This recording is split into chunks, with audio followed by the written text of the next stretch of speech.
Break के बाद एक बार फिर से आपका स्वागत है। अब बात करते हैं वक्फ बोर्ड की। सुप्रीम कोर्ट ने वक्फ संशोधन अधिनियम 2025 की वैधता को चुनौती देने वाली याचिकाओं पर फैसला सुनाते हुए कानून के कुछ प्रावधानों पर रोक लगा दी।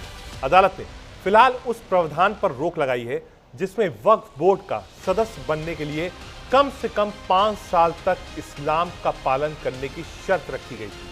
कोर्ट ने कहा कि इस संबंध में उचित नियम बनने तक यह प्रावधान लागू नहीं होगा।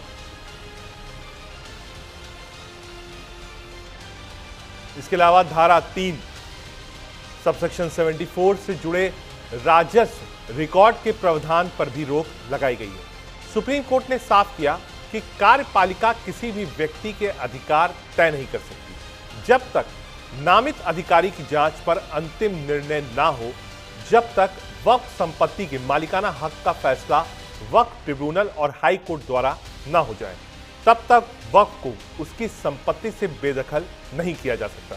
हालांकि सुप्रीम कोर्ट ने यह भी स्पष्ट किया कि राजस्व रिकॉर्ड से जुड़े मामलों का अंतिम निपटारा होने तक किसी तीसरे पक्ष के अधिकार नहीं बनाए जाए। क्या कुछ कहा जगदंबिका पाल ने?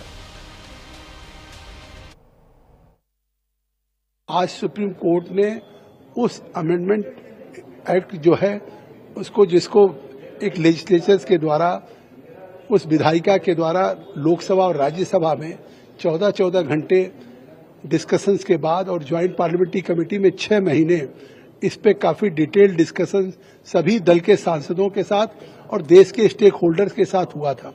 तो इससे साफ है कि जो कानून पारित हुआ वो कानून वैध है।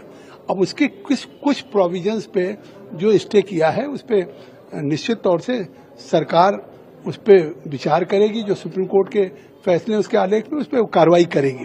लेकिन जहां तक मैं समझता हूं कि जो प्रैक्टिसिंग फॉर 5 इयर्स इस्लाम, तो उस पे भी सुप्रीम कोर्ट ने ये कहा है कि फिलहाल हम उस पे स्टे करते हैं कि जब तक स्टेट उस पे रूल न फ्रेम कर ले। अब आप ये देखिए कि ऑनरेबल सुप्रीम कोर्ट ने ये कहा है कि 5 साल का जो एक्ट में था कि उसको 5 साल मुसलमानों ने दिखाना पड़ेगा, वो कंप्लीट स्टे नहीं है। ऑनरेबल सुप्रीम कोर्ट ने ये कहा है कि रूल्स को अगर फ्रेम कर देते हैं तो फिर वो लागू हो जाएगा, रूल्स बना देंगे। हमारा शुरू से बोलना यह है कि किसी भी धर्म में कोई भी शख्स अपने धर्म को या किसी और के धर्म को जब देता है तो यह कानून नहीं है।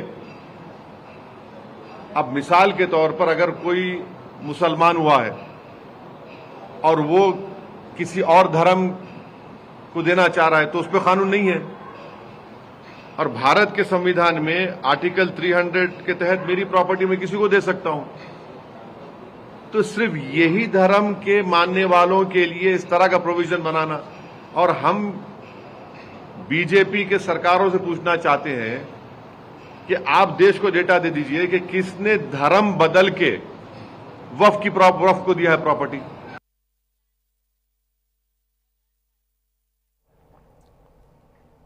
यानी 11 में से बहुमत मुस्लिम समुदाय से होना चाहिए। साथ ही जहां तक संभव हो बोर्ड का मुख्य कार्यकारी अधिकारी यानी सीओ मुस्लिम भी होना चाहिए।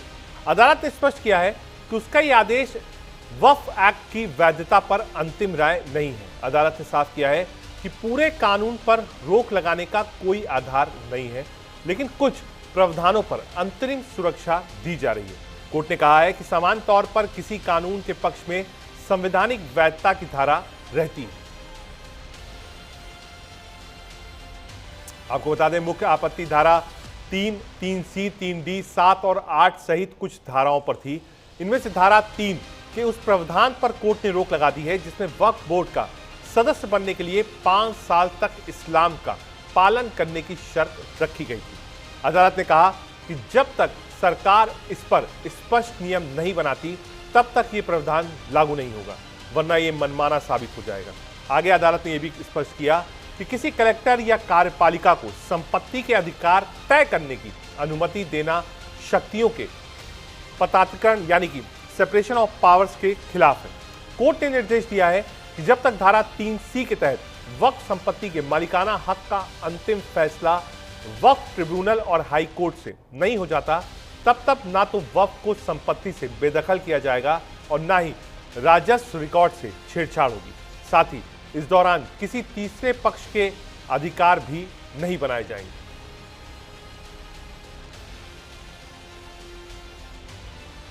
क्या कुछ कहा केंद्रीय मंत्री किरण रिजिजू ने और समाजवादी पार्टी नेता एसटी ने? वक्फ अमेंडमेंट एक्ट को पूरा सुनवाई करके जो आज ऑर्डर पास किया है, मैं इसका स्वागत करता हूं। सुप्रीम कोर्ट को पूरा विषय का जानकारी है, बहुत विस्तार में पक्ष रखा। सरकार के ओर से हमारे सॉलिसिटर जनरल ने विस्तृत रूप से एक्ट में जो प्रावधान है और उसका मंशा, सरकार का जो सोच है, उसको भी सुप्रीम कोर्ट में रखा है। और मैं मानता हूं कि सुप्रीम कोर्ट का जो बेंच ने जो तय किया है, ये हमारा लोकतंत्र के लिए भी बहुत अच्छा शुभ संकेत है, क्योंकि कोई भी कानून जब पार्लियामेंट में बनता है और पार्लियामेंट में विस्तृत रिकॉर्ड चर्चा, आपको मालूम होगा वक्फ अमेंडमेंट बिल में जब चर्चा हुई थी लोकसभा राज्यसभा में, सबसे लंबी चर्चा भारत का संसद का इतिहास में, सबसे longest discussion ever, Lok Sabha Rajya Sabha सुबह तक इतना गहराई से चर्चा करने के बाद उसको खारिज नहीं कर सकता है। यही सुप्रीम कोर्ट ने आज मोहर लगाया है।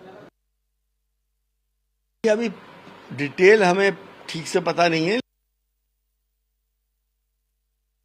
लेकिन जहां तक हमारी मालूमात है, इसमें कुछ जो उन्होंने रोक लगाई है, जैसे कि डीएम अब वक्फ की प्रॉपर्टीज में इंटरफेयर नहीं करेगा।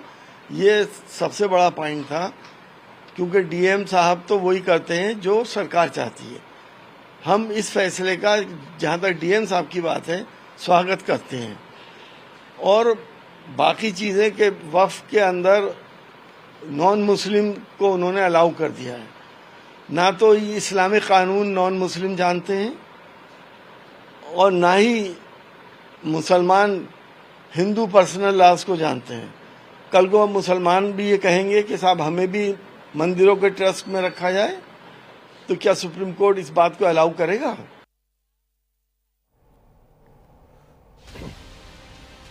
वक्फ कानून पर सुप्रीम कोर्ट का ये बहुत बड़ा फैसला है। बोर्ड में 3 से ज्यादा गैर मुस्लिम ना हो, ये पहली बात है। 5 साल मुस्लिम होने की जो शर्त थी उसको खारिज कर दिया गया है।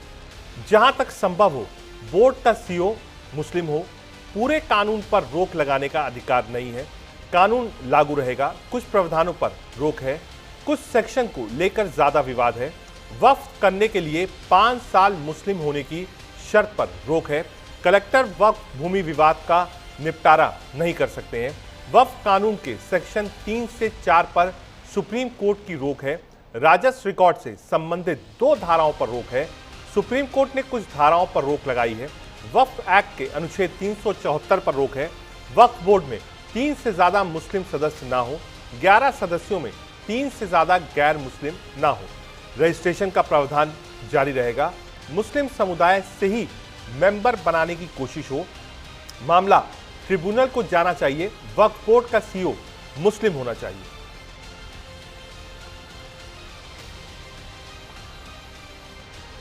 क्या कुछ कहा उमर अब्दुल्ला ने, सुनाते हैं। मैं माननीय सुप्रीम कोर्ट के फैसले का स्वागत करता हूं। माननीय सुप्रीम कोर्ट ने नए वाले कानून को एक तरीके से पूरी तरह वैलिडेट कर दिया है। बहुत सारे ऑब्जेक्शन लिए गए थे, बहुत सारे धाराओं पे स्टे करने की मांग की गई थी। माननीय सुप्रीम कोर्ट ने उसको नकार दिया है।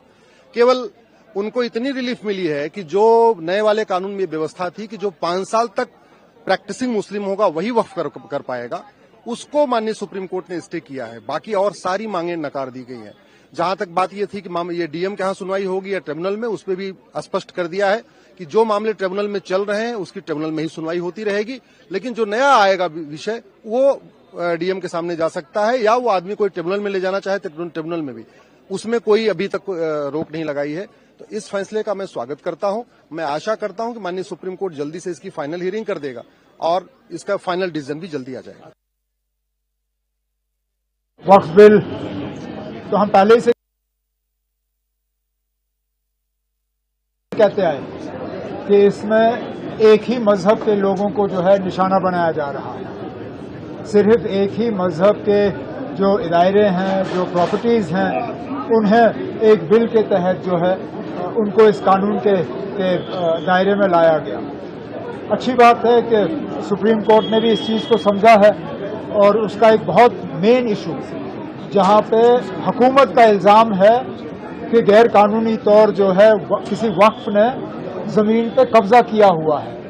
अब हुकूमत उस ज़मीन को वापस नहीं ले सकती जब तक कि अपनी पूरी कार्रवाई वो मुकम्मल नहीं करते।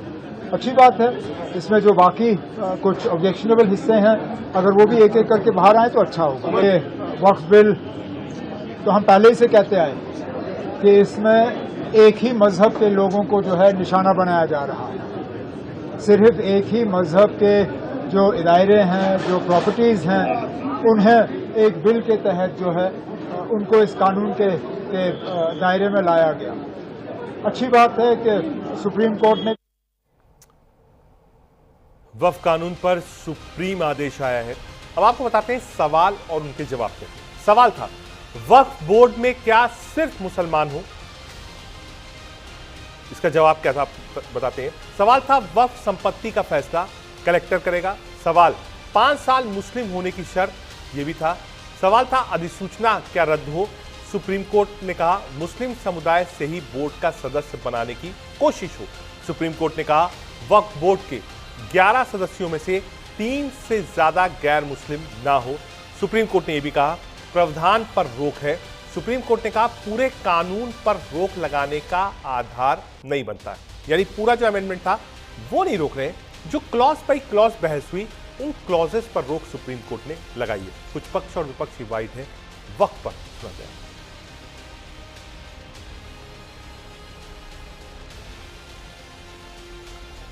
दरअसल ये 2 पक्ष थे जो इसके खिलाफ थे। आज दोनों ही अपनी जीत का दावा कर रहे हैं। मुस्लिम पक्ष का कहना है कि हाँ चलिए एक शुरुआत हुई है, 2-3 जो मेजर एजेंडे थे उस पर स्टे मिला है। केंद्र सरकार का कहना है कि जो अमेंडमेंट खारिज करने की बात थी वो सुप्रीम कोर्ट ने नहीं करी है, 2-3 क्लॉसेस पर ही सिर्फ टिप्पणी की है। क्या कुछ कहा नेताओं ने, सुनाते हैं। जो वक्फ के पूरे सिस्टम में सुधार का फैसला हुआ है, संसद ने पास किया है, वो शुद्ध रूप से आस्था के संरक्षण और व्यवस्था के सुधार का है। जो आस्था है उसका संरक्षण है और जो प्रशासनिक व्यवस्था है उसकी सुधार का है। लेकिन अफसोस की बात है कि जो लूट की लंपट लाबी है वो लूट के लाइसेंस की छूट चाहती है। अब लूट की लंपट लाबी अगर लूट के लाइसेंस की लीगल छूट चाहती हो तो वो इसी तरह का हाहाकार, हंगामा और एक काल्पनिक भ्रम पैदा करने की कोशिश करेंगे, क्योंकि ये वो लोग हैं जिन्होंने कि वक्फ के पूरे सिस्टम को टच मी नॉट बना दिया था। और एक जो ज़मीनी जो है वो कानून था, जो संसद का कानून था, उसको आसमानी किताब बना दिया था कि साहब इसको कोई छू ही नहीं सकता। शुक्रिया, ये बहुत अच्छा फैसला है और सरकार की साजिश और सरकार की मंशा पर माननीय उच्चतम न्यायालय ने बड़े पैमाने पर रोक लगा दी है, अंकुश लगा दी है। तो पूरे देश में अपनी ज़मीनें दान करने वाले लोग, धार्मिक कामों के लिए, सामाजिक कामों के लिए, जिनको ये डर था कि सरकार उनकी ज़मीनें लूटने की कोशिश करेगी, फौरी तौर पर उनको बहुत बड़ी राहत मिली। सरकार डिसाइड कैसे करेगी, आप फ्रेम कैसे करोगे, रूल कैसे फ्रेम करोगे, आप कैसे तय करोगे कि कौन 5 साल से प्रैक्टिस कर रहा है? ये तो आस्था का विषय है, ये तो अंतर्मन की बात है। तो माननीय उच्चतम न्यायालय ने इन तमाम संवेदनात्मक पहलुओं को और छोटे छोटे पहलुओं को देखा है। तो मैं बहुत खुश हूं और मुझे अच्छा लग रहा है। एक बहुत बड़ी लड़ाई है इस देश में वक्फ की ज़मीनों को बचाने की, हम उस लड़ाई को लड़ते रहें। शुक्रिया, ये बहुत अच्छा फैसला है और सरकार की साजिश और सरकार की मंशा पर माननीय उच्चतम न्यायालय ने बड़े पैमाने पर रोक लगा दी है, अंकुश लगा दी है, तो पूरे देश में अपनी ज़मीनें दान करने वाले लोग, धार्मिक कामों के लिए, सामाजिक कामों के लिए, जिनको ये डर था कि सरकार उनकी ज़मीनें लूटने की कोशिश करेगी, फौरी तौर पर उनको बहुत बड़ी राहत मिली। सरकार डिसाइड कैसे करेगी, आप फ्रेम। आगे बढ़ते हैं और बात करते हैं एशिया कप की। मैच